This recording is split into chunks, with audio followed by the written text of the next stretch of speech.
وزیر اعلیٰ سندھ کے معاون خصوصی محمد آصف خان کا کراچی چڑیا گھر کا دورہ۔ اس موقع پر محمد آصف خان نے مختلف جانوروں کی غذا اور انتظامیہ کے انتظامات کا جائزہ لیا اور وہاں موجود عوام سے گفتگو کی، جس پر تفریح کے لیے آئے ہوئے عوام نے چڑیا گھر کی انتظامیہ کی تعریف کی اور کہا کہ فیملی بڑے پرسکون ماحول میں چڑیا گھر میں موجود جانوروں سے محظوظ ہوتے ہیں۔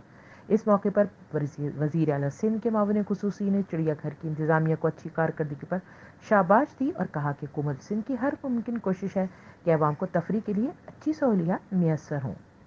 HQ news Karachi.